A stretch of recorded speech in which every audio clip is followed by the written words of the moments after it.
These dishes were so unforgettable for all the wrong reasons, they cemented their place in MasterChef history. Ryan Newman from Season 3 is hands down the most disliked contestant of the season. If driving the judges up the wall at every turn wasn't already enough, he also passed some sleazy remarks towards his fellow female contestants. Wouldn't want to have to take orders from a guy like that. Dude spared no expense to make them uncomfortable for literally no reason at all. I mean, what more can you expect from someone who calls himself a flavor elevator? It's really giving interior crocodile alligator energy. But I'm being serious here, that's what he claimed during the auditions. The dude thought that he could cook much better than all the fancy restaurants on the Upper East Side of Manhattan. I could do it better than they're doing it. Pressure cooking is the best. I could do something that would take 3 hours to braise. Now, if that isn't cocky, I don't know what is. Oh, but wait, he immediately one-upped himself by saying he was the best cook the judges managed to find that season. Sadly, his only friend on the show, who I will also be talking about in this video, was the sole reason for him to get eliminated at an embarrassing 14th place. Well, it serves a jerk like him, right? And why do I say that? Because Ryan was obsessed with picking on women, especially those who he thought were a threat. Like, take Monty for example. The dude had a burning problem with her, and no matter how hard she tried to ignore him, the more he tried to get on her nerves. Yeah, you need some kind of special talent to be so annoying and yet so pathetic too. But look what happened to him. When he was called to the front during one tasting, Ryan thought he was unbeatable. Not surprised that my plate is one of the top dishes. These other cooks are gonna have to step up their game if they're gonna want to compete with me. But, well, I guess he should have waited for a bit more before he celebrated his win, because you won't believe what happened next. Or, well, maybe you will. I think are the worst 3 dishes. Ryan's face went pale. I mean, going from assuming you're in the top 3 to fall all the way down to the bottom of the barrel had to have been his worst nightmare. But, well, I'm not complaining. Because the dude was a douche of the highest order. I mean, he had absolutely no dignity while talking to women. The proudest moments that I've had in my life. Come and stand over here. To make things worse, he was ready to put down anyone who dared get in his way. Like this moment right here. Time to throw some people under the bus here, right? You see, although Ryan presented decent dishes, it's his attitude that made him unbearable. I mean, what kind of guy chooses to hand over a live crab to a blind contestant? And guess what made it even more annoying? The fact that he had a smile plastered on his face. Remaining in the competition. Gee, such a sadistic sicko. However, Christine rocked the challenge like a queen. Although she did face a ton of difficulty, she didn't let it slow her down. Through me by giving me live crab, but I turned around into something awesome. But, well, Ryan's karma was about to come back to bite him. Before brilliance comes madness. Yeah, the dude didn't even try to save Ryan. And I think we all know who was the better cook of the two. Which brings me to the next example on the list, Tally. Believe me, this guy took making mistakes to a whole new level. Well, at least Ryan won a few challenges. As for Tally, he had nothing to be proud about. If at all anything, he could turn classic dishes into something horrifying. Just like what happened in episode 4 of season 3. When Taki walked up with his risotto, the judges were in for a rude shock. Really out of his comfort zone. His technique is all. Put cranberries in there. Making the perfect risotto is an art. And if you don't believe me, ask Chef Ramsay. However, Tally decided to get a little ahead of himself. We go in a bloody risotto. Cranberries want to know when to stop. They just know when to stop. Forget about the technique. Tally had thrown in a bunch of ingredients that never work well together and definitely not in a risotto. I'm seriously concerned. He is in hot water. Well, of course he found himself as one of the bottom 3 dishes. Joe is definitely the scariest judge. Now, Tally looked up to Joe like no other contestant would. However, Joe didn't share the same vibe, especially not after seeing this dish. Cranberry, cherry, and gooseberry risotto. What's this? What's this baby powder looking stuff? Joe wasn't impressed with Tally's nerve to experiment with something as classic as risotto. What you did on that dish is inappropriate Safe to say Tally had it coming, and Joe spared no expense in destroying him. and ultimately kind of disgusting. As for Chef Ramsay, his reaction was even worse. Chef Ramsay simply couldn't let go of how bizarre the whole combination of ingredients was. I mean, from cranberries to gooseberries, it was almost like Tally had no idea what he was throwing together. Unheard of in a risotto. That is a disaster. And then, it wasn't surprising at all to find him in the bottom 3 alongside Dave Mack and Helene. Now, Helene was the first to be saved, and this meant the ultimate decision came down to the two, Tally and Dave. Now believe me, Tally found himself so close to getting cut. Thank you. Tali, You're not safe either. When Chef Ramsay schooled him for trying to fool the judges, Tally was quick to jump in on the defense. Sorry, chef. I just didn't. This is my first time cooking a risotto. And funnily, Dave was eliminated. And Tally? He was let off with a little warning. I'm telling you, you are flying by the seat of your pants. Thank you so much. What's more, he would go on to stay on the show for a long, long time to come. And what did he do during this time? He teamed up with his buddy Ryan to make Monty's life difficult. We want Monty to go home. Some girls have like one screw loose. I feel like she has like 30 different screws loose. Yeah, they started to badmouth Monty, and if any of you know why they targeted her, please help me understand in the comments. I mean, Monty was just doing her thing, and somehow both of these men specifically wanted to make things difficult for her in particular. But I don't think either of them ever imagined that they would land in the eliminations together. Ding dong, the witch is dead with a capital B. First, Ryan's cake collapsed. I am so bummed out right now. I'm not a scientist in baking in the kitchen. As for Tally, he didn't even bother making sure his cake was baked all the way through. Oh. Because what says best chef this season better than a raw batter liquid core, right? It has oozed out. And well, that's how the BFFs found themselves pitted against each other for elimination. It would have been the perfect opportunity for the judges to knock both of them out with a double elimination. But that's not what happened. Ramsay decided to throw an unexpected twist. Who knows who he is that didn't produce However, wait, there was more to come. a stunning molten lava cake to act on integrity and It all came down to owning up responsibility. One of them would have to step up and hand over their aprons to the judges. And guess who stepped forward? Oh my gosh. Tally upstairs. Tally wasn't about to sacrifice his dreams despite knowing that he was the weaker chef among the two. Either way, from there on out, Tally had a challenging time in the kitchen due to his consistent poor performances or a dream team to fall back on. Despite his ambition to be creative and use complex techniques, he lacked the necessary knowledge and often failed in his attempts. In one particular instance, Tally's station was in complete disarray, with kitchen equipment scattered on the floor. Let me tell you one more thing. Okay. If you were in any of our kitchens, you'd been fired 6 months ago. Chef Ramsay, who happened to notice this, was floored. Mess. And what was his excuse?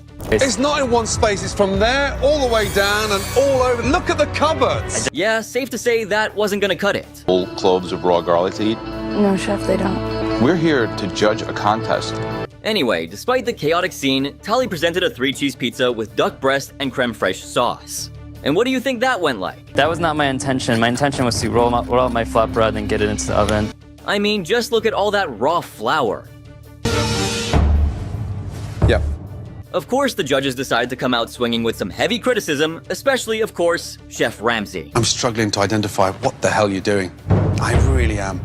Ultimately, Tally's downfall came from his delusions, thanks to which he struggled to recognize his flaws. He continued to brag about his apparently hidden skills, which I believe were gonna stay on the down low forever, given that they didn't exist and all. But Tally's attitude ultimately led to his elimination, which was a long time coming, by the way. Yep, episode 11 spelled doom for Tally. Now, Tally decided to use a sous vide approach to cook his fish, but Chef Ramsay wasn't so sure. Why would you sous vide that? It cooks it in its own juices and it keeps that flavor locked in. But Tally, as usual, he assumed he knew it all. In its own juices and it keeps that flavor locked in. However, the Arctic char with green lentils didn't meet the judges' expectations.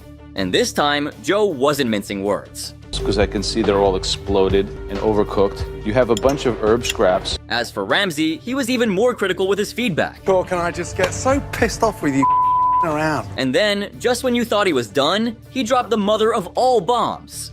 There's no flavour, Tally. It's badly seasoned. It's just a mess. Brutal. And guess what? It just kept coming. Eventually, none of the judges had anything positive to say about the dish. And this time, Tally found himself in the bottom 3 alongside David and Christine. And then came the ultimate elimination everyone was hoping for all along. Put your apron on your station and leave the MasterChef kitchen. Thank you. Probably the best decision the judges have ever made. But now, moving on from one annoying contestant to another. Not surprising his time on the show was so short-lived. So I'm a powerhouse guy, so I need to start with a good breakfast in the morning. Because I didn't execute the pancake properly and basically totally boned it. To have big dreams and to work towards achieving them are two different things. Although Mark aspired to be MasterChef, he was generally rude, had a bad attitude, and was insanely lazy. Not exactly winner material, right? To make things worse, he also made pointless and annoying football analogies that nobody seemed to understand. If you don't execute the basic play first, then why you didn't try the flea flicker? Wait, what? Come again? Alright, never mind. I mean, this dude was pretty delusional about his capabilities. He thought he had all the skill, passion, talent, and resilience in the world, but one look at the guy should prove him wrong in an instant. Incredibly ready to win this whole thing. The whole competition. I didn't come here to lose. The craziest part was that even after being eliminated, he was still in denial about his bad performances and behaved like he had no interest in winning. Where was that dream of his now, huh?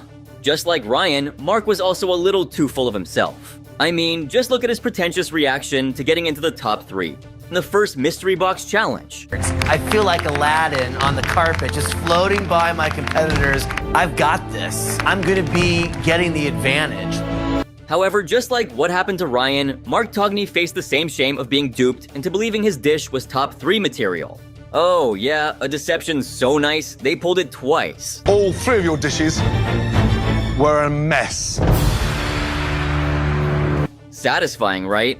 Well, thanks to Chef Ramsay, Mark was finally given the reality check he needed. When it was time for the feedback, the judges reviewed the bottom 3 worst dishes, and Mark was told that he didn't live up to the standards of the competition, nor to the standards of what he cooked for his audition. And what was Mark's reply? He made yet another football analogy, which led Chef Ramsay to roll his eyes. And rightfully so. I mean, come on, man, read the room. Order with 2 minutes left, and I ran onto the field without my helmet or my jock strap. And I left both my proteins on my table. Anyway, Mark safely found himself in the elimination round, where the 3 contestants got the same ingredients to cook with. And let me tell you, Mark managed to butcher this as well. Whilst Mark was busy redoing the same dish he had messed up in the mystery box challenge, all the while moving at a snail's pace, he tried to do his best to give off a cool, athletic vibe to impress others. But Chef Ramsay? I was an athlete back in the day, and that's how I deal with this. Well, not now, not ever would he be impressed by that kind of garbage.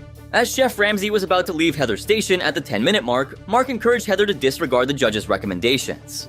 And oh boy, you have to see Chef Ramsay's reaction.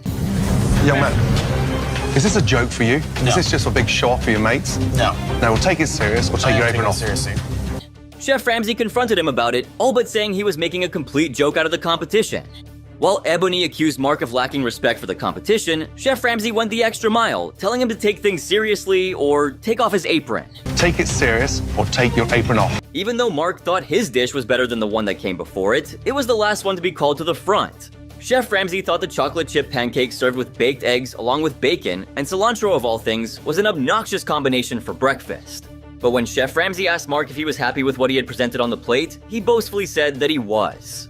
According to him, he had done everything correctly and was only there to win. But no, he didn't say it in those exact words. He had to drop yet another football analogy. Is this the best breakfast you've ever cooked? Yes. I successfully completed the 28 sweep. I think I scored a touchdown. Okay, that's enough bullshit for one day, I think. Moving on to the next.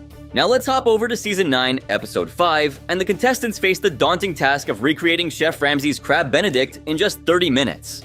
Yeah, recreation challenges have been an Achilles heel for even the best chefs. But for Olusula? Well, she certainly wasn't the best chef, so you can probably see where this is going. That ain't right, that ain't right. I gotta do another one. You got it, Lulu.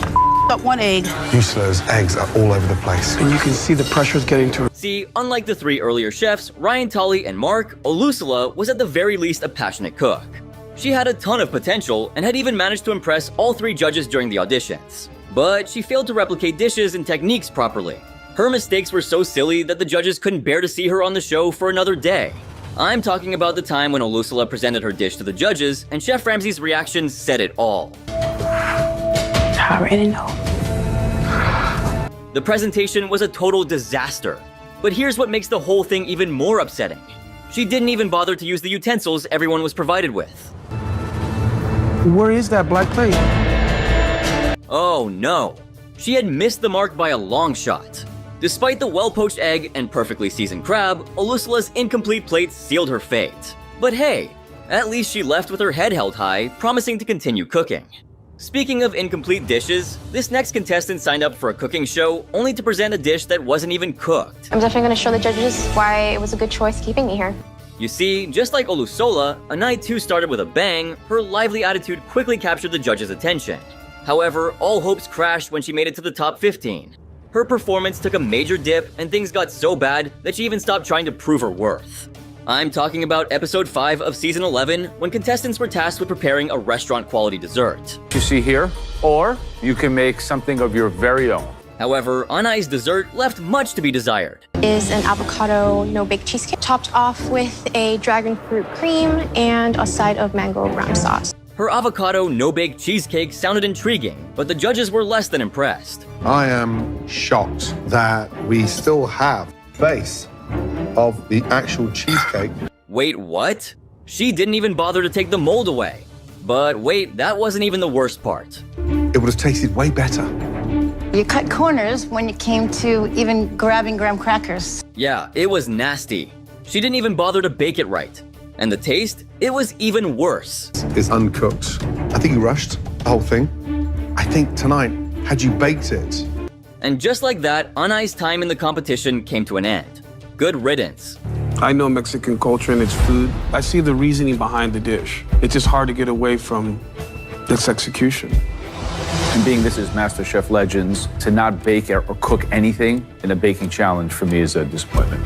Well, maybe she gave up halfway down, I'm not sure. But at least she wasn't as arrogant as the next contestant on the list. No points for guessing, Stephanie from season 5 was a poster child of arrogance. With her over-the-top confidence and all, she somehow thought it was all that was needed to reach the top, but, of course, her delusions backfired. During the elimination round of episode 2, Stephanie took a major risk with her dish. See what I mean? And Joe even warned her, saying that it was a very non-traditional way to make it. But you know what's worse? Check this out. Here, it has held a water bath at 63.2 degrees Celsius. Yeah, she might call it confidence, but we all know what it was. Plain stupidity. I mean, Joe was clearly pissed with her. 63.2 degrees Celsius, in which I've cooked an egg, which is really the... And as if things weren't already bad enough, she decided to clap back at Joe's question, and boy oh boy, I never saw that coming. Her reply was the very definition of passive aggressiveness. A braised beef short rib, short grain sticky rice, and a wonton shell, and then top it off with the 63-degree sous vide egg. And you better believe she not only made herself look pathetic, but also garnered some strange looks from the other contestants. Sous vide egg. Is that it? This is it. So. Sadly for her, this dish was going to be her downfall. But she was all about her motto. You know, someone should probably clue her in on the fact that when you take a gamble in the kitchen, the stakes are high, but so are the odds of heading home with the victory. You know, someone should probably clue her in on the fact that when you take a gamble in the kitchen, the stakes are high, but so are the odds of heading home with the victory. And then, when judgment finally rolled around, she found herself on the chopping block. Sesame seed, nice. But it's half a dish. When it came to the looks of it, the dish was a 10 on 10, but the same cannot be said for the taste. The moment Chef Ramsay took a bite, you won't believe what he did. Is yourself for not letting go. Ouch. That had to hurt her pride. But wait, that wasn't the end of it. The combination of ingredients was all over the place, and Chef Ramsay couldn't wrap his head around it. Usually when contestants are preparing the dishes, they at least have some idea on what they're preparing, but it seems like Stephanie just wanted to prove herself and decided to put odd things together, hoping to make something unique out of it. But she failed. Miserably. Chef Ramsay's disappointment skyrocketed to a whole new level, and what came out of his mouth next didn't exactly catch anyone off guard. Who's the better cook? I know I can cook better. I am a better cook. After hearing that, I'm pretty sure she wouldn't ever dare to take such a risk ever again. But, well, Stephanie was different. Let's just hope her pride won't get in the way of making a decent dish in the future. Strange ingredient choices and awful presentations. These dishes got insults that contestants wish they could forget. Now, in episode 11, the judges threw a curveball with a mystery box challenge instead of the usual team challenge. This one was gonna be a tricky one, and you have to see why. Oh my god. Whoa. Wow, that had to have been scary for them. Now, if you're still wondering what they were looking at there, those are sea urchins, and their spines can really mess you up, but the good stuff is on the inside. Now, when I say mess you up, this is what I mean. Some of those spines are poisonous. You see that cheeky smile on Chef Ramsay's face? He was talking about just how poisonous these spines could be, and I think just for the briefest of moments, he forgot that he'd need to taste them at some point. But since he didn't want to die at the hands of the contestants who didn't cook their dishes right, he decided to give them a quick lesson on how to handle those prickly creatures properly. We're going to nip the top. Basically what we're doing is just cutting a nice, smooth, round hole. To spice things up a bit, the cooks were only allowed a limited set of ingredients to pair with the sea urchin, and they only had a single hour to whip up a dish that would impress the judges. While most contestants put their hearts and souls into making the best dish, guess who aced it? Felix. She won the challenge hands down, and as a perk, she got to pick the theme for the elimination test. Beautiful! The pick of the ocean. Well, sounds like someone's going fishing. Felix got to choose from the 9 different fish: rockfish, John Dory, catfish, yellowtail, salmon, and Arctic char, to name a few. What's more, she had the power to decide which fish each competitor would be dealing with. So Felix went all in and chose the halibut for her cooking challenge. Now, let me tell you, that's no walk in the park. Halibut is easy to cook decently, but tricky to master, but she was feeling gutsy and wanted to put herself to the test. However, even the judges were a little worried by her decision. They asked her not once, but twice if she was absolutely sure she was gonna go for the halibut. Halibut. That's quite difficult to fillet. You are up for elimination, Felix. I understand. So, what do you think? Would her gamble pay off, or was she in for a rough ride? Well, I'm coming back to that in just a bit. As for Tally, he lucked out with the Arctic char. Either way, the challenge kicked off and the contestants made their typical quick 5-minute dash to the pantry, and then the game was on. The home cooks had yet another 60-minute countdown to cook up something amazing. Now, let me remind you, Tally had landed one of the easiest fish of the bunch. With that little factoid in mind, let's see what he was up to. Look at it, it's a dream. What's the dish? What are you doing? Well, I'm gonna sous vide this fish. Sous vide it? Yeah. The moment Chef Ramsay makes a face like that, consider it bad news.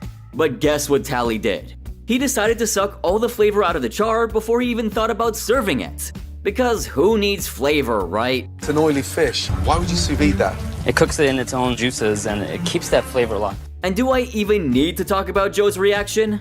Well, if you're out of the loop, let me get you up to speed. Completely unnecessary. The Arctic char is certainly the easiest fish here today. Yeah. You could steam it, grill it, saute it. He didn't even realize what he was doing. Going by the initial reaction from the judges, I kinda guessed that Tally was inevitably going to find himself in the bottom 3. Serving green lentils with it, bacon, mustard. All those flavors are going to obliterate it. Anyway, the judges walked around to see what the home cooks came up with, but Tally's dish failed to make much of an impression. Trial run. Yeah. Now, instead of taking what Chef Ramsay had to say seriously, this is what Tally decided to clap back with. It's frustrating when Chef Ramsay interrupts me, and it's kind of like interrupting a master artist. What was this? The joke of the season? Yeah, I don't think so. Anyway, time ran out, and it was time to see what the home cooks had whipped up. First up was Felix with her poached halibut, bamboo rice, asparagus, and lemon apple sauce. And boy oh boy, the judge's initial warnings to avoid the halibut came back to bite her big time. You had the advantage for yourself. Are you here to win? I'm here to win. I think at this point, Felix was dying to tell Joe to just shut up and taste the dish already. I mean, if I was in her place, that's exactly what I'd be feeling. But you definitely can't rush a guy like Joe. After all, you gotta wait for him to cook up a brutal response first. Totally overcooked the fish. More importantly, how you can let an opportunity like that slide by you. Anyway, up next, it was time for Chef Ramsay, and let's see what he had to say. Slightly dry. So it's not your best. Unfortunately, you're sort of halfway. When Chef Ramsay said halfway up the ladder, I think that was kinda generous. And Graham twisted the knife when he asked her when she was planning on getting serious. Well, you have to see her reaction to this. I don't know, I wanted to challenge myself with a halibut. But just as she was explaining herself, Graham dropped a remark, and I swear, it felt like she shriveled up and died on the spot. How badly do you want to win? Do you feel good that, well, at least I challenged myself and I made a pretty crappy halibut dish? But wait, because things were about to get even more embarrassing. Sorry, Felix, but your plan backfired because she did nail it.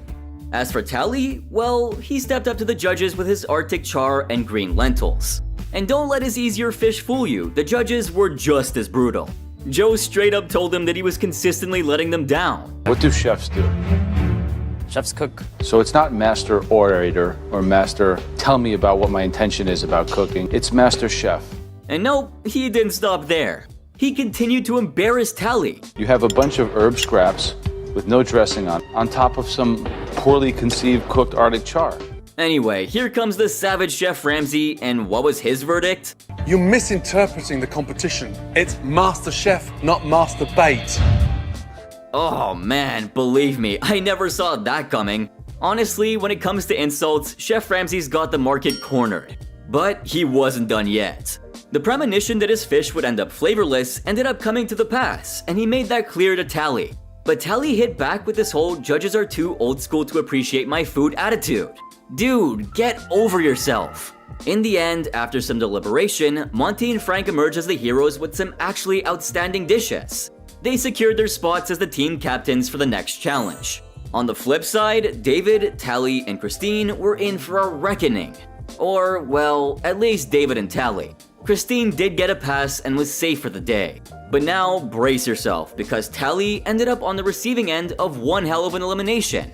About time, right? Now, how many of you wanted Dave to leave? Don't you think that he dodged a bullet way too many times despite how terrible his food was? If you agree, make sure to leave a like down below, subscribe, and turn on my post notifications. Also, don't forget to check out my Discord server for free, which is the best platform to keep the discussion going. What's more, you can also become a member of my channel by hitting this tab right here. From making video recommendations to sharing some crazy behind the scenes moments, being a member has more perks to offer than you can imagine. In the meantime, let me walk you over to the Mystery Box Challenge of Season 15. This is when each contestant got their mystery box ingredients to whip up something magical in under 60 minutes. You've got 1 hour. Show us that you mean business. But here's the catch. The judges were only tasting 3 dishes, so the contestants had to impress them with a top-notch presentation. Eventually, Adrian was crowned as the Mystery Box Champ, and he got to strut into the MasterChef pantry and handpick the ingredient for the elimination test. And what was the theme for that week? Well, check this out. Theme for today's elimination test is desserts. Desserts. But Adrian got to play a little devilish game. Maybe serve up his fellow competitors their just desserts in the process? Which ingredient are you choosing for you and for your competitors? And his options were coffee, pineapples, and nuts. Adrian walked back to the kitchen after choosing nuts for himself and coffee for everybody else. And let me tell you, that revelation got a hell of a mixed reaction. Come on, seriously? Coffee's something I love. It's something I know. Fast forward 90 minutes after a hell of an intense cooking session, but that's its own story, and then it was judgment time. Adrian stepped up first, and this is what Graham said after tasting his dessert. Well, it seems like you chose chocolate as your ingredient. The nuts are just kind of a garnish on top. Chef Ramsay was also disappointed. You can't really identify what we've done different from the nuts on top to the nuts inside that mixture. Despite having the advantage, Adrian still messed up the challenge. And trust me, Joe didn't plan on coddling this guy either. I think you took an incredible advantage and squandered it. Well, he definitely wasn't wrong. Adrian had blown his one opportunity. But guess what? He wasn't the only one. There were bad dishes all around, including Jenny, who had the audacity to serve up a raw tart. But to make a very long story short, the 3 names were eventually announced. Jenny with her raw tart, Alvin with what Chef Ramsay called a coffee blood clot, ouch, and you'd expect Adrian to be number 3, right? Well, I've got some news for you.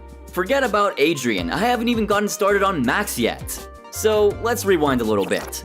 Max stepped up, armed with desserts that seemed to be designed to embarrass the living daylights out of himself. Chef Ramsay took the first bite, and guess how he reacted? Damn. Yup, he went silent. Oh man, it was one of those moments where you could almost feel the tension through the screen. Instead of just giving his verdict right away, Chef Ramsay threw a curveball at Max and asked him to taste it. And what did Max do? It's like I've just gone to the doctors for a skin graft on my butt and stuck it in caramel. That is a horrible, weird texture. He stood there, beaming with confidence. He was smiling as if he had just served up a dessert fit for a king. But hold on, Chef Ramsay wasn't letting him off the hook that easy. He laid down the brutal truth about how embarrassing his dessert was at this level of the competition. You'd think Max would be shrinking into a puddle of shame, right? Nope, he was grinning from ear to ear for some reason. Next, it was time for Graham to take a bite, and how do you think he reacted? Yeah, his face spoke a lot more than his words. He just could not come to terms with what he had just eaten. And then, he went on to deliver a final blow. He called out the dish for its horrible texture and basically warned him that he should be seriously worried. You know, the fact that it's an elimination test, it's serious. I mean, the situation was so embarrassing that Awkward doesn't even begin to cover it. Anyway, time to cut to the chase. Chef Ramsay didn't hold back, stating that Jenny's dish was a serious contender for being the worst dish of the night, but guess what? 2 others were even worse, so luckily she was in the clear. This time. Now, when it came to Alvin, Chef Ramsay delivered the gut punch. His dish took the crown for being the worst of the night, and it was time for him to say goodbye. Ouch. But hey, at least Alvin got a parting note about being courageous, but needing to nail the basics before moving forward. And on the bright side, look at who survived to cook another day. You. Back on your station. Thank you, Chef. Mystery box challenges never cease to amaze me. And this one from season 6 is no different for all the wrong reasons. So what happened is, Derek was named the man of the hour, and part of his advantage, he got to choose the fate of the elimination challengers. Your first advantage is that you not have to cook in tonight's elimination challenge. But as always, there's a twist. A TV dinner. Oh, yeah. Mom's meatloaf. Look at this beauty. It was all about elevating something everyone's pulled out of their freezer at some point, a TV dinner. But not just any TV dinner, oh no.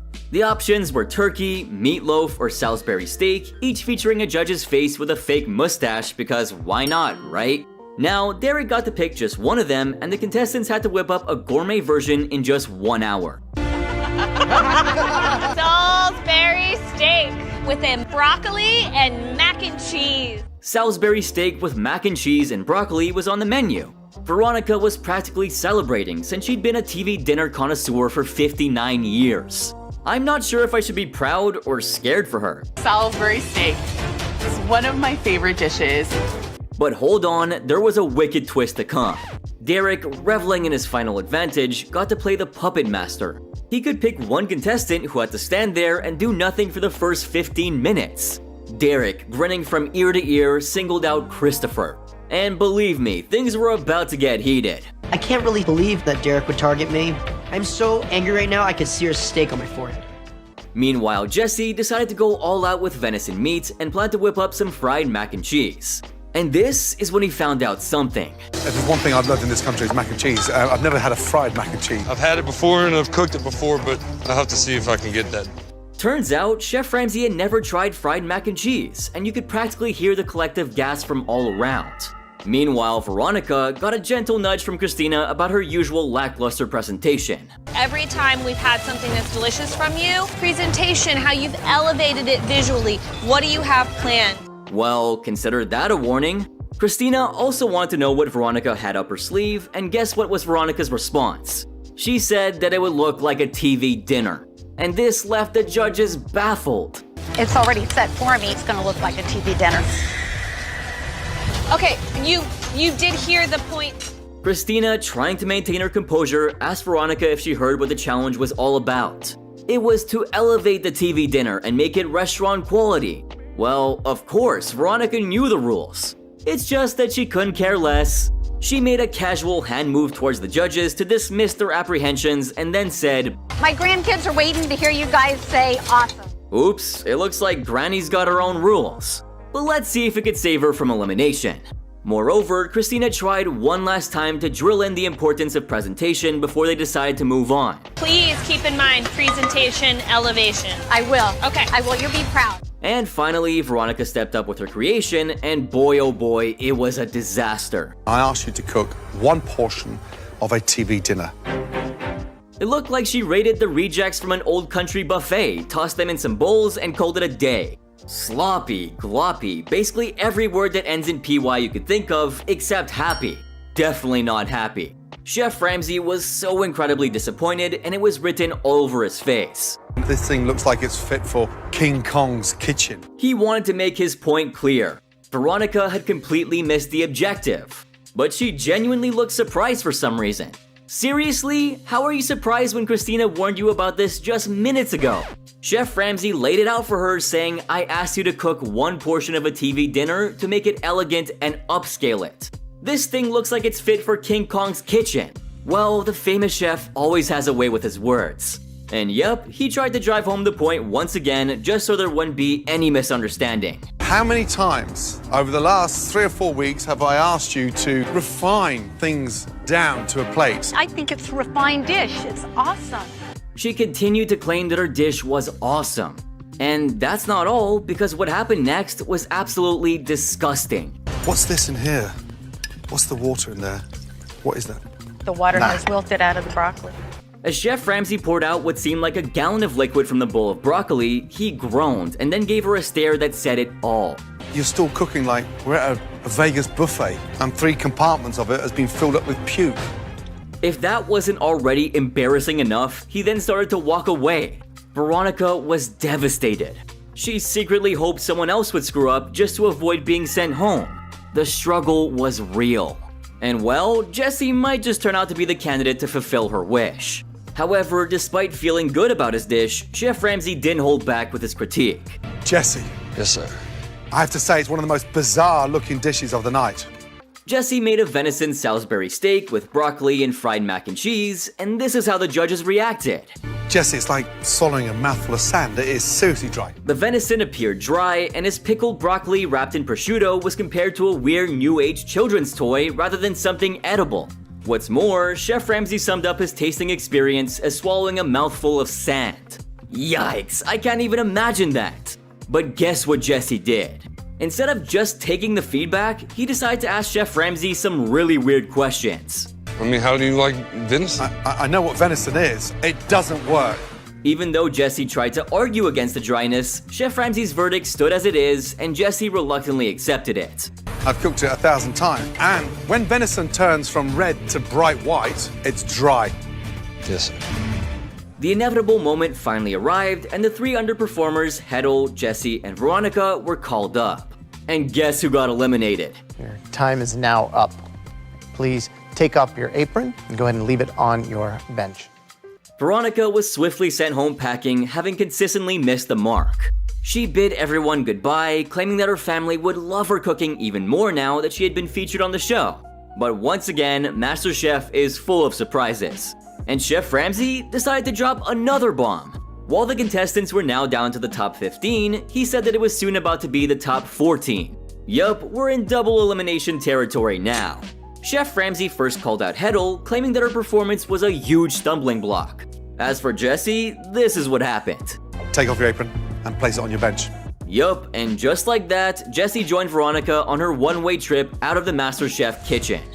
One team was so unorganized that they became a legendary failure for the judges. Let's check out what the challenge was about. MasterChef history, you will be feeding the brave women and men. Yeah, so basically, they were supposed to make a hearty meal for 100 hungry US Coast Guard servicemen and women. This was the first time the contestants had to work together in teams, and the judges decided to make the best of it. I mean, can you imagine the pressure? The teams were divided based on their previous seasons. The blue team consisted of cooks who had competed in seasons 1 to 7, while the red team consisted of contestants from seasons 8 to 11. Both teams had to come together and create something special to impress the servicemen and women. Now, here's where the drama begins. Every team needed a captain, and the judges would have no part to play in any of this. The contestants would have to themselves decide on a leader, and after giving it a few moments, the teams had made their decision. So, can you guess who stepped up to lead the red team? You want to be cut?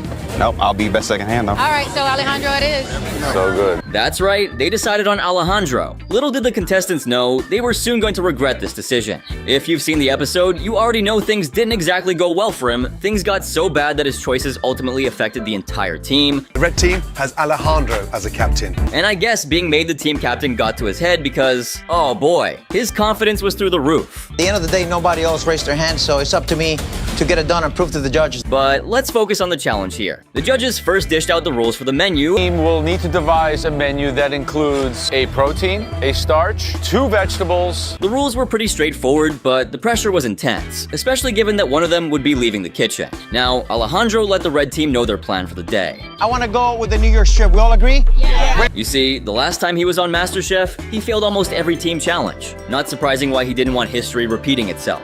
To get through the challenge, everything had to be perfect, and it all started with the menu. Broccolini. Broccolini? Perfect. Okay. Let's finish the broccolini with a little lemon. While the contestants got to work, the judges went on about the stakes of the challenge. And besides that, they couldn't help but comment on Alejandro becoming the captain. Alejandro has trouble taking guidance, putting himself in a place where he's depending on other people to listen. Aaron knew Alejandro's weakness and only hoped this time he'd actually do good. As for Joe, he didn't quite share the same thoughts. He could bring him to victory. If not, I don't see it ending well for him. And then there was Chef Ramsay, who'd rather have Michael be the captain since he had some experience in running a restaurant. But what do you know, the judges' concern turned out to be legit. Right off the bat, Chef Ramsay noticed things weren't going all too well for the team. Why has Emily put mushrooms in a pan with no salt on there? And this is where he messed up. No, hey, look at me. What do you want as a captain? It was like he was trying to please Chef Ramsay instead of actually running the team. And guess what Chef Ramsay had to say about it? I was so happy that you wanted to become the captain, but run your team. Okay. Anyways, the red team planned to serve a New York strip with sautéed mushrooms, charred broccolini, roasted potatoes, and a citrus chimichurri. However, during the test run, the chefs were left unimpressed. It's raw. It's raw, for sure. What's more, there was a major lack in seasoning. I mean, it was bland as hell. The only thing worthy of mention was the chimichurri. With the way things were unfolding, there was just one question Joe had for him. Are you capable of taking all that feedback? However, Alejandro confidently assured him that everything would be fine. He then walked back to his team and relayed the necessary instructions to ensure each of them could step up their game. But no matter what he did, he just couldn't lead the team. You could expo. You could expo if you want to. I understand what expo is. As for Shanika, she wasn't too thrilled with Alejandro's approach either. That Alejandro wants to be the leader and the cook. He should be in everything right now. She felt he should have been more proactive in checking on each station instead of standing at the grill and cooking all 101 steaks by himself. Soon enough, the red team was busy prepping the first table of steaks, but their efforts fell short when Chef Ramsay came over to inspect. Our first bloody table. The steak's cold. I'm not going to let you just send out. No, Chef Ramsay then commanded them to heat everything up properly before continuing. To add to the pressure, he decided to move the Coast Guard guests, who were initially assigned to the red team, over to the blue team instead. And this added more strain on Alejandro and his crew. The tension in the kitchen was palpable as they scrambled to fix their mistakes and prove themselves. And just when everyone thought the situation couldn't possibly take a turn for the worse, it did. And no points for guessing, it was all thanks to Alejandro. They're raw. We can still cook them. If you couldn't understand, let me help you. Alejandro's tray of steaks met the floor in a tragic accident. In a normal situation, the person would toss steaks in the trash, but not him. Alejandro nonchalantly tossed them right back onto the grill, and Chef Ramsay, with his eagle eye, caught him red-handed. And let me tell you, he was utterly appalled by Alejandro's actions. I was just there in the corner there and I saw a tray of steaks drop. But wait till you hear his explanation. Chef, I figured it was going to kill the bacteria. Look. Say that again. His complete disregard for hygiene and common sense was absolutely beyond Chef Ramsay. So what does he do next? You think I'm going to keep you as a captain? You better have a meeting right now. Michael was asked to step in, and he immediately seized the opportunity to take charge. Surprisingly, the red team instantly warmed up to Michael's leadership. He turned out to be a much-needed beacon of direction and decisiveness in their chaotic kitchen. After a round of deliberation, the judges made their decision on who was going home. Alejandro.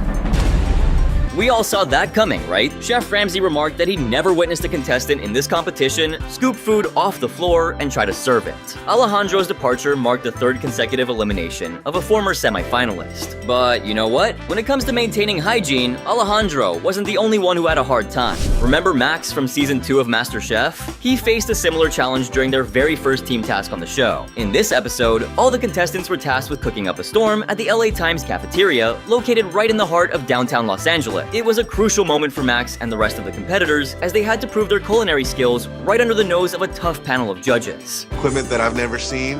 This is going to be chaos. Each team had a solid 2.5 hours to get everything ready, followed by another 2 hours to serve up a full spread. They had to whip up soup, salad, pizza, a special dish of the day, and dessert for a hungry crowd of 350 guests in the cafeteria. But before we dive deeper, you need to check out what Max thought about the cafeteria food. I never liked cafeteria food. It's very low quality. Okay, so now that you've heard what he had to say, let's remember this one little comment because trust me, it's super important and totally relevant to what I'm about to dive into. After nailing the last elimination challenge with their top-notch dishes, Max and Derek got the honor of being team captains. They each got to pick their squad for the next round. Max went first and picked Christian, Alejandra, Giuseppe, Tony, Tracy, Esther, and Jennifer to be on his team. Derek, on the other hand, went with Susie, Adrian, Alan, Ben, Aaron, Jenny, and Christine for his crew. After the teams were chosen, it was time to hash out the menu. Each team got to decide what dishes they wanted to prepare, and then they split up the tasks among themselves. However, not everyone on the blue team was entirely happy with the way Max was leading the charge. Some felt his approach could have been more inclusive and open to different ideas, which caused a bit of tension among the team members. No. Input was taken into consideration at all. It was as if he was handing out roles to each contestant without even bothering to talk to them beforehand. I just assumed that a guy like Tony would know how to season meat, as looks can be deceiving. During the cooking showdown, both teams had their fair share of issues with their special dishes. But it seemed like the blue team, well, they had a bit more trouble, especially Tony. Pretty soon, it was time to start serving meals to the customers. The lineup of 350 people began streaming through the doors, and the place was buzzing with excitement. The first misstep happened when Giuseppe ran out of pizza. Noticing this, Judge Joe immediately started to turn people away. It was a pretty tense situation as the crowd started getting impatient. Giuseppe was scrambling to make more, but the damage was already done. Joe's decision to send people away didn't sit well with everyone either, since they'd be losing points. Move on. They're losing votes. Giuseppe, you see this? This is all... But there was an even more troubling mistake someone in the blue team had made. Any guesses who? Burgers, Tony's being subpar right now. Tony was getting swamped with burger orders, and the line of customers kept growing. He wouldn't stop nagging about how they were going to lose points if things didn't speed up. The pressure was intense, and it felt like something had to give. But guess who came through in the clutch? Make up for what Tony can't do. I can't find a clean tray to bring them out on. Max took his captaincy as a green light to do whatever he wanted. He felt like it gave him free rein to make his own decisions, even if they caused others harm. I totally get that he was trying to help out, but placing burger patties on a dirty cookie tray and contaminating the meat is just beyond gross. It's like he didn't even think about how disgusting it was to put fresh meat on something that grimy. It's not just that the tray was dirty, it was downright filthy. You wouldn't believe what the tray had on it in the first place. Tray that has some nuts on it. I'm in a hurry. Cafeteria food, not fine dining. I really don't care. So just because it's not fine dining, hygiene doesn't matter. Seriously? Hygiene is a big deal no matter where you eat. And this isn't just about cleanliness. What if someone had a nut allergy? That could be life-threatening. It's really irresponsible to say he couldn't care less when it could end up costing someone's life. Remember when he made that comment about cafeteria food? He always complains about how low quality it is, but he's so wrapped up in getting things done that he ends up serving low quality food himself. Talk about hypocritical, right? He was pointing fingers at the cafeteria, but didn't even notice he's doing the exact same thing. Now, imagine Chef Ramsay's reaction when he found out about the contamination. There's nuts on the burger. And all because of Max's mistake, all 26 burgers had to be thrown out. Gotta go in the trash. Get rid of them, Tony. You don't serve off of a dirty. And it doesn't take a genius to guess what happened next. We run to the walk-ins. They have frozen shrimp and a little bit of chicken. Yeah, they ran out of all the burgers. To make things even crazier, they ended up handing out more empty plates. Like, talk about a mix-up, right? It's gonna be a little bit though. Once the challenge was over, it was clear which team was gonna face the elimination round. And I think we all know which team it is. Well, that wasn't a hard guess, was it? If only Max hadn't contaminated those 26 burger patties, who knows? Maybe his team would have had a better chance. Now, although I'd love to sit here and go on and on about how Max messed up, I think there is someone who made an even worse mistake. Well, this contestant from Season 2 was also a part of Max's team for the Cafeteria Challenge. I think you know who I'm talking about, right? Gotta go for the pressure test. You don't sleep at night. Yeah, I'm talking about Giuseppe. And this time, he was facing the pressure test, and let me tell you, he messed this one up so badly that I almost feel bad for him. I mean, how hard can making eggs be, right? Piece of cake if you ask me. Now, while the eggs in themselves weren't a huge problem, the sauce was. It's a very technical sauce. Super temperamental, can separate, it can seize up. Now, here comes the real challenge. Usually the contestants are given at least 45 minutes of cooking time, but this was different. I guess the judges knew the dish was too easy, and nearly anyone can nail it in 45 minds. So they decided to do the unthinkable. To be presented at the end of 30 minutes. Wait, what? Did they say 30 minutes? Well, leave it to the judges to turn up the heat. As for the contestants, safe to say they were concerned, especially Ben. A second for everything perfectly the first. This guy knew exactly how to whip up the dish. I mean, the dude made them from scratch every morning for breakfast. And if he was so cautious, imagine how the others must be, especially Giuseppe, who's never made it before. During the cooking, the judges went around asking everyone who they thought would be leaving the competition. And almost everyone had only one answer. I see a lot of confidence in Giuseppe, but I'm hoping for the best. Giuseppe. I think it had to do with the fact that he had no experience in making the dish. But who knows? He might just prove them wrong. But that wasn't the case with Giuseppe, because the next thing you know, he was struggling with the eggs. And time was not on his side. My God. It was so undercooked. I just gotta take him out. In a frazzle, he just went with whatever he had cooked, even if it were undercooked egg. I just gotta put this black egg on the muffin with the ham. The more he tried to reach for perfection, the further he went away from it. Fold the egg whites over that yolk. Oh man, it was a disaster. And just like that, the test came to an end and the competitors brought their dishes forward. It was time for Giuseppe's dish, and I think you can imagine the judges' reaction. Just slide out right now. Undercooked? It's a little undercooked.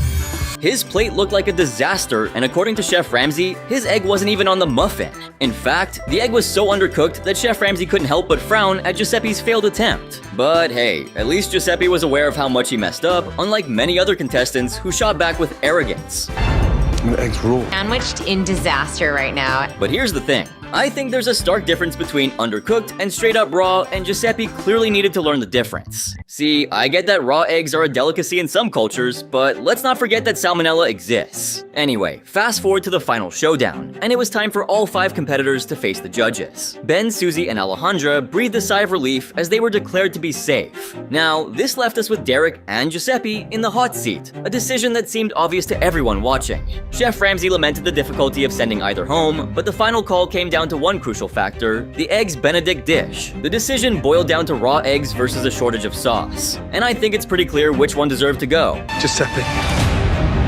You, across this competition, have been a breath of fresh air. Well, that was one harsh elimination, but definitely a deserving one. Moving on to our next pick, and this contestant isn't just dangerous, but also disgusting. Season 5 of MasterChef started off with a wild moment, all thanks to Astrid. In episode 1, the contestants were tasked with a challenge which was unusually simple. Now, you must be wondering what's the deal with the mirror. Well, here's the reason behind it. We need you to put yourself on a plate. See what I mean? Considering the simplicity of the challenge, Astrid knew it was her time to shine. Dish is coriander crusted shrimp from Louisiana. This is me on a plate with a little bit of And well, this round wasn't like the usual auditions. As you cook, we'll be watching your every move. What we see, you will be going home.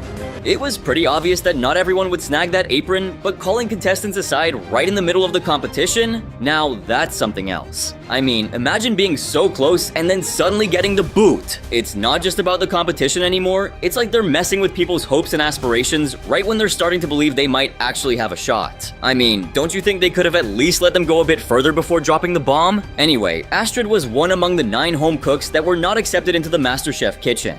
But seeing how heartbroken the contestants were, guess what the judges decided to do? We are not giving up on you just yet. That's right, a second chance. How rare is that? I mean, it's like winning the lottery. Astrid was so determined not to blow it this time because, well, it was her last shot. But guess what? She messed it up anyway. And the reason why might surprise you. During the second audition round, Astrid was a complete mess. Like, not just figuratively, but literally.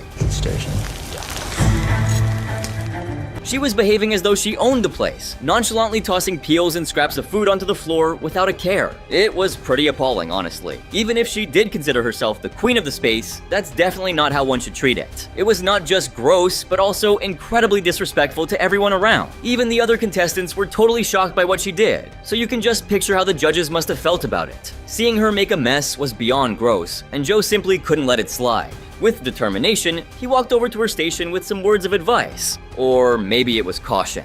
This is not gonna fly. This is disgusting. He didn't just point out her slacking in kitchen cleanliness, but also made it clear to everyone in the kitchen that things need to change. His message was loud and clear, addressing the need for better hygiene practices. Honestly, I'm usually not a big fan of Joe, but this time, he definitely hit the mark by calling her out. I mean, seriously, who even operates like that these days? And when did it become okay to neglect basic kitchen hygiene? It's such a fundamental thing that shouldn't be overlooked. Keeping things clean and tidy in the kitchen is important not just for appearances, but for everyone's health and safety. We have sanitary standards. This is dangerous. You're gonna fall. You're gonna hurt yourself. If this is the kind of hygiene she follows in the MasterChef kitchen, then imagine how it must be at home. Not much, I believe. Well, of course she couldn't care less about all of her antics being telecast on national TV. All in all, Joe's anger was totally justified. MasterChef is practically raising its contestants to work in restaurants. And in restaurants, you can just throw waste on the floor and get away with it. Take this as a warning, because if you were in my kitchen, you'd be taking a taxi home. After that wild confrontation with Joe, Astrid wasn't too sure of making it further into the competition. But the judges decided to show mercy. Honestly speaking, they should have kicked her out. But I guess it was her lucky day. But do you know what's the craziest part? What she said in her confessional after Joe left. Focus. Thought they had people that cleaned. Yeah, how about some arrogance, right? I mean, the fact that she made a comment like that speaks volumes about her character. And with that, we've come to the end of the video. So, can you think of more times when things got dangerous on MasterChef? Make sure to let me know in the comments below. And if you enjoyed this video, make sure to drop a like, subscribe, and turn on my post notifications. And if the judges were tough here, wait until the next video where contestants lose it over pressure so terrible they almost walk out.